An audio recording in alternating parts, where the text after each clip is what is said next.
আসসালামু আলাইকুম। মাহে রমজান মাস, আপনারা ভালো আছেন আশা করি।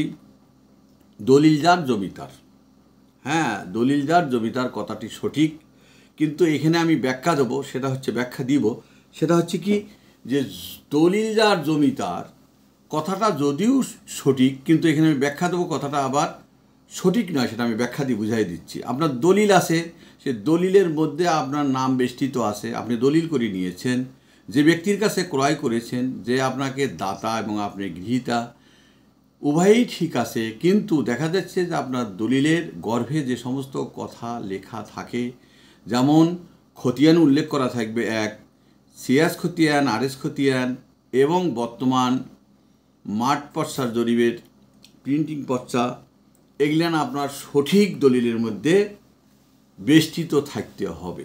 যদি এই জিনিসগুলান বেষ্টিত সঠিকভাবে না থেকে থাকে, তাহলে আমি মনে করব যে আপনার ওই দলিলটা সম্পূর্ণরূপে ভুয়া, এবং ওই দলিল দিয়ে আপনার কোনো কার্যকারিতা আসবে না।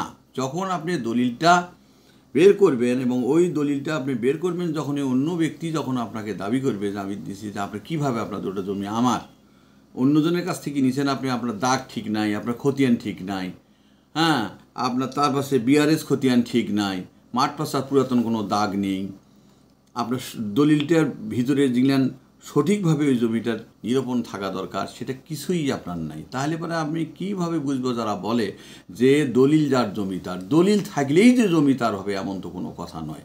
দলিলের মধ্যে যে দাগটা আপনি খাচ্ছেন সেটা সন্নিবেশিত থাকতে হবে, সেটা সঠিক হতে হবে, পুরাতন দাগও গাইতে হবে, সিয়াজ খতিয়ানও তুলতে হবে, সিয়াজ অনুযায়ী এসএ খতিয়ান বা আরএস খতিয়ান দাগ সঠিকভাবে পর্যায়ক্রমে ধারাবাহিকতা হিসাবে আপনার এটা সঠিক থাকতে হবে। যাওয়ার পর আমি পরিশেষে যে আপনার নতুন প্রিন্টিং পর্চা বর্তমান বাংলাদেশে হয়েছে, সেই দাগটা মাঠ পর্যায়ে যে দাগটা আপনার হাল দখল যেটাকে বলা হয়, আপনি যে এখানে ভোগ করি জমিটা ভোগ করে খাবেন, সেইখানকার নতুন দাগটা আপনার দলিলের মধ্যে উল্লিখিত থাকতে হবে, যে এত শতাংশ জমিনের মধ্যে হইতে আমি এত শতাংশ জমি ক্রয় করিয়েছি।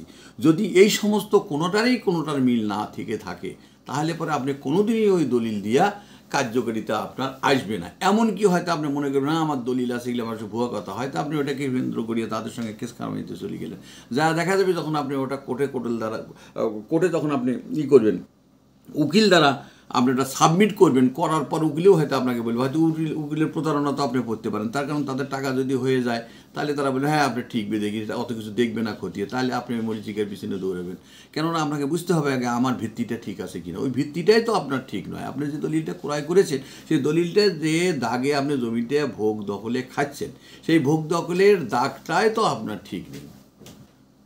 আর আপনার যদি দাগ ঠিক না থাকে, তাহলে পরে আপনি কিভাবে আশা করতে পারেন যে ওই জমিটা আমার সঠিক রয়েছে? আদৌ আপনার সঠিক না। আপনি যদি দেখা যাচ্ছে যে না আপনি যদি করছে, আপনি ওই দলিল নিয়ে ফিরে আপনারা প্রোটেস্ট করতে যাবেন, দেখবেন যে আপনার সময় নষ্ট করবেন, আপনার অর্থের ব্যয় হবে, আপনার টেনশন হবে, এবং আপনি পরিশেষে হতাশা হয়ে কোর্ট থেকে মানুষকে জমি দিয়ে আসতে হবে, নিরাশা হয়ে যাবেন। এটার আর কোনো কুল কিনারা আপনি খুঁজে পাবেন না। এই জন্যই আমি বলছি যে অনেকেই যে বলে যে দলিল যার জমিদার, হ্যাঁ দলিল যার জমিদার, এটা কথা ঠিকই আছে, কিন্তু আপনার দলিলের গর্ভে যে সমস্ত কথা লেখা থাকতে হবে, জেল নম্বর থাকতে হবে, বর্তমান মাঠ পর্চা দাগ নম্বর থাকতে হবে, সিএস খতিয়ান থাকতে হবে, আরএস খতিয়ান থাকতে হবে, তারপরে আপনি তখন এই দলিলটা সঠিকভাবে আপনি বুঝিয়ে নেবেন, নিজেও বুঝতে পারবেন যে না আমার ওই ম্যাপ যে দাগ আপনাকে উঠাই দিয়েছে, সেটা আপনার প্রয়োজন বোধে আপনাদের বদর আমিন আছে, যেমন গ্রামের মধ্যে অনেক আমিন, তাদের কাছে ম্যাপ আছে, তাদের কাছে মনে করেন যে সব কিছুই আছে, আপনি ওটা সম্পূর্ণরূপে আপনি নিজে সঠিক হবেন যে এই দাগটা আমার এই দলিলের মধ্যে আছে সঠিক কিনা। যদি খতিয়ান ভুলও হয়ে থাকে, দাগটা যদি ঠিক থাকে আপনার, তারপরেও আপনি সেই জমিটা অন্যজনের যদি বলে যে না এটা আমার জমি, তাহলে তারপরেও আপনি সেটার পিছনে ছুটতে পারেন, এবং সেটার একটা ফলপ্রসূ রেজাল্ট আপনার অবশ্যই আপনি পাবেন, এটাতে কোনো সন্দেহ নাই। Must be sure without fail. যাই হোক, অনেকেই বলে যে দলিলদার জমিদার, কিন্তু এই জিনিসগুলো আপনার দলিলে সঠিক থাকতে হবে। যদি সঠিক না থাকে, নিরূপণ না থাকে, তাহলে আপনি কোনোদিনই আশা করতে পারেন না ওই দলিল দিয়ে আপনি ওই জমি আপনার হাল দখলে বা আপনি ভবিষ্যতে নেবেন। কেউ যদি আপনাকে প্রোটেস্ট করে, তাহলে আপনি হেরে যাবেন।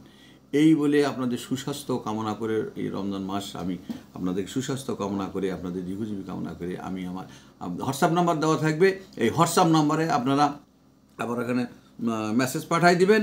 যদি আপনার কোনো কিছু জানানোর প্রয়োজন হয় আমি বিস্তারিত বিষয়ে আমাদের সঙ্গে যোগাযোগ করবেন, হোয়াটসঅ্যাপ নাম্বারে যোগাযোগ করবেন, হ্যাঁ, এবং আপনি এই মেসেজ করে পাঠিয়ে দিবেন, তাহলে আমি বিস্তারিত বিষয় আরও আপনাদেরকে ভালোভাবে সুন্দরভাবে সন্নিবেশিতভাবে বুঝিয়ে দিতে পারবো।